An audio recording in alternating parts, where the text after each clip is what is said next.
Salut tout le monde, c'est moi, Jonathan Cabana de l'agence EXP, puis aujourd'hui on a Alexandre de Longueuil qui me pose comme question comment négocier sans brûler la relation avec le vendeur. Ça, je trouve ça hyper pertinent comme question.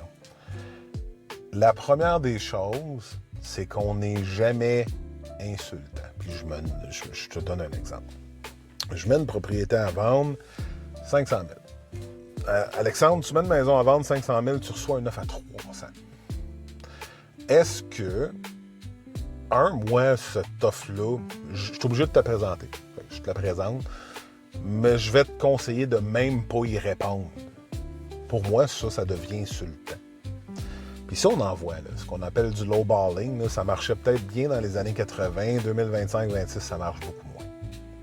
Fait que, la première des choses, c'est que si tu veux garder ta relation de négociation avec le vendeur, c'est de ne pas arriver avec une chose qui est tellement disparate à ce que lui pense qu'il croit que tu veux profiter de lui. Donc ça serait la première des affaires.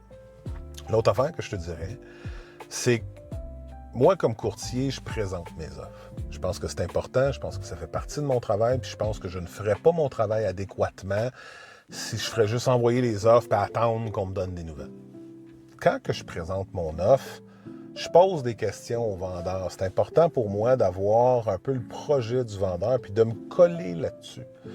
Puis je m'explique, il est possible que le vendeur vienne de perdre son épouse.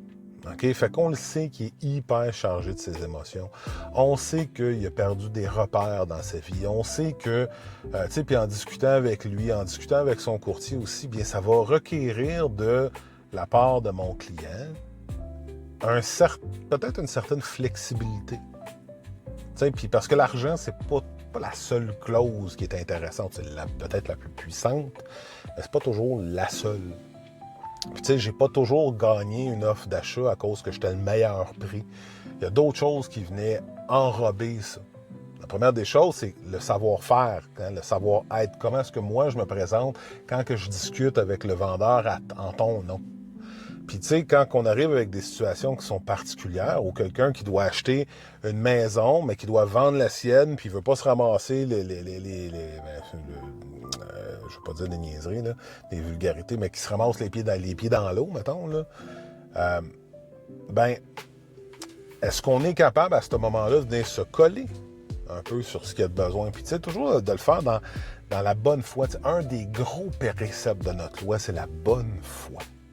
Comment est-ce que de bonne foi, on est capable de prendre deux projets qui s'en vont diamétralement opposés. Là. Lui, il reste plus là, toi, tu veux rentrer là. Fait que lui, il s'en va par là, puis toi, tu t'en vas vers lui.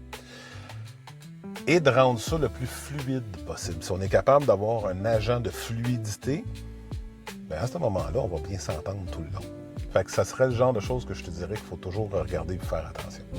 J'espère que ça répond à ta question. Si jamais t'en as d'autres, n'hésite pas à communiquer avec moi, voir comment je suis possiblement capable de t'aider. Entre-temps, bien, prends soin de toi. Prenez soin de tous vous autres. On se recharge bientôt. Salut.